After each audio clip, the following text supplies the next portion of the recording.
In this video, I'm going to show you how you can set up some web space for free using something called Gspace. Now to use this, you're going to have Mozilla's Firefox installed. So just go to mozilla.com and download and install Firefox if you don't have it. Now from here, it's very easy. What you're going to do is go and find the Gspace add-on, and I've included a link to that in the resources document. Now it's really simple to install these add-ons. All you got to do is click the Add to Firefox button that you see in front of you here.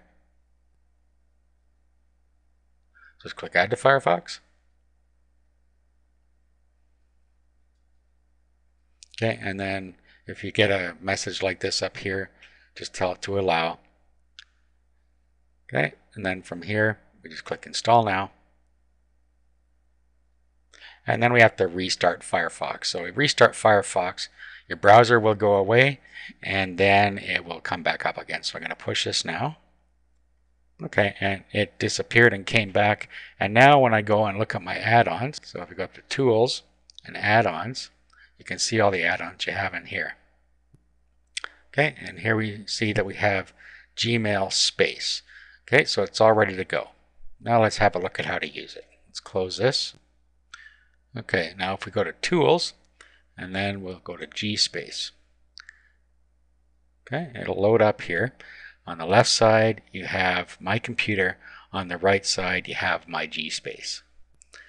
Now, of course, you're going to have a Gmail account. So if you don't have one, you're going to have to sign up and get one now. So to do that, just go to google.com. Well, let me show you here. Go over to Google.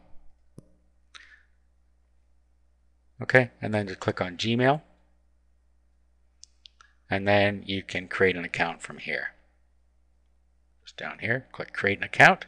And then you'll have a Gmail account that you can use with Gspace. Okay, so first thing you're going to have to do when you come in here is manage your account. So if you just created it, you can put your Google account in here. Otherwise, if you already have one, just add your Google account in here. Okay, so I added my account. And of course, you can just keep adding as many as you want here if you have multiple accounts. Okay, now you'll see that we have our account showing here that we just set up. And if you have multiple accounts, there's a drop-down list. So all you got to do now is click Login, and then you can put your password in here. Now if you click the Save Password button, let's go back here. If you click the Save Password button over here, remember password, then it will be able to skip that step every time because you've told it to remember it. But in this case, I didn't do that. So we'll do login. I'll key in my password. Okay, and now it's logging us in.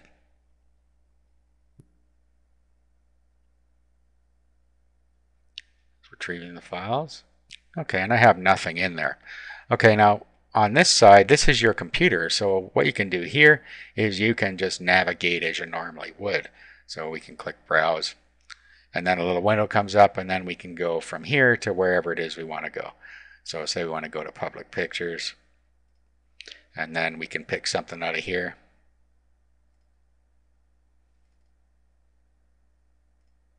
Okay, and then here are the files in the folder.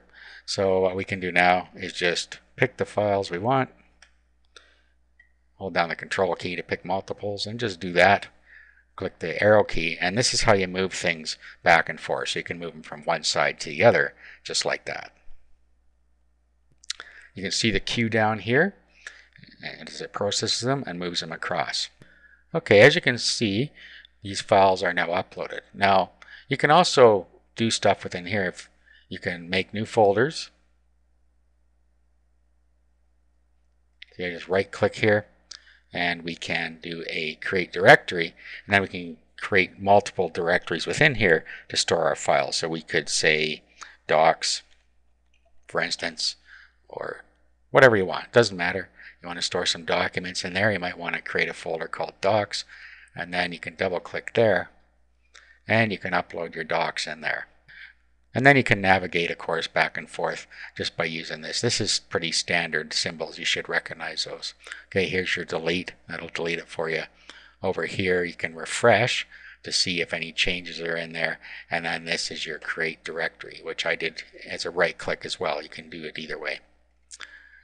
Okay, so that shows you how you can use Gspace and your Gmail account to create some additional free web space.